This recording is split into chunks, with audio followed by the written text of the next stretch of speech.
Welcome to movingtariff.com, the #1 site for all things interstate moving, compliance, and tariff related in the United States. Here's a common question our team often gets from many of our moving company clients. What payment arrangement is my company required by law to have in place when delivering shipments?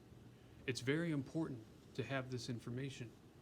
One mistake with your payment process and your company could be fined by the government for tens or even hundreds of thousands of dollars. Let's begin with the number 110. Drill this number into your brain. It's important, and here's why.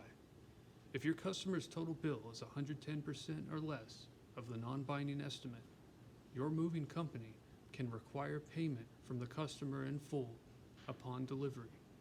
But if the total bill exceeds 110% of the non-binding estimate, your company is required by law to relinquish possession of the shipment at the time of delivery once your company receives payment of exactly 110% of the estimated amount.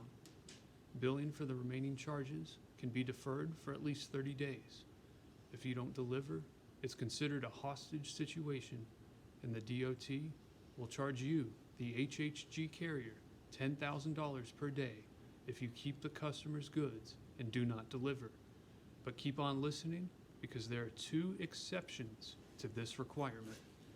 Your company has a right to demand payment at the time of delivery of the cost of any additional services that the customer requested after the contract was signed that were not included in the estimate. Your company also has the legal right to require the customer to pay charges for impractical operations at the time of delivery, but these charges cannot exceed 15% of all the other charges due at delivery. This is why you should let your customers know that impractical operations charges that exceed 15% of all other charges due at delivery are due within 30 days after the customer receives the mover's freight bill.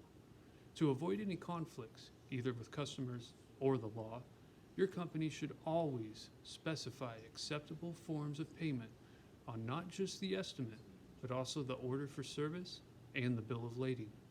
This next piece of information is extremely important. The following scenarios all legally constitute failure to transport the shipment with reasonable dispatch and subjects your company to cargo delay claims under 49 CFR Part 370 of U.S. law. You can look it up. In other words, if any of the following scenarios take place, your company will potentially be charged tens of thousands of dollars.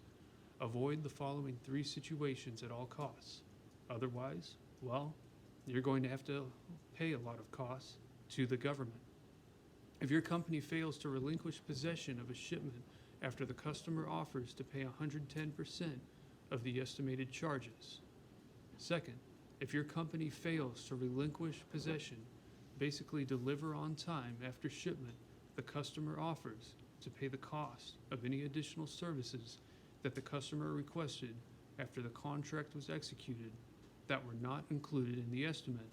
And third, if your company's charges for impractical operations exceed 15% of all other charges due at delivery. If any of what I just said happens, your company is going to be in big, big trouble. That's why you should routinely go to movingtariff.com so you and your team can stay up to date on all rules and regulations in the interstate moving industry. You don't want to risk high dollar fines that are easily avoidable. Knowing how to maneuver the law is key to succeeding. Thanks so much for watching. Please hit the subscribe button and check out our other videos that answer all of your moving tariff related questions. We look forward to helping your interstate moving company reach new heights.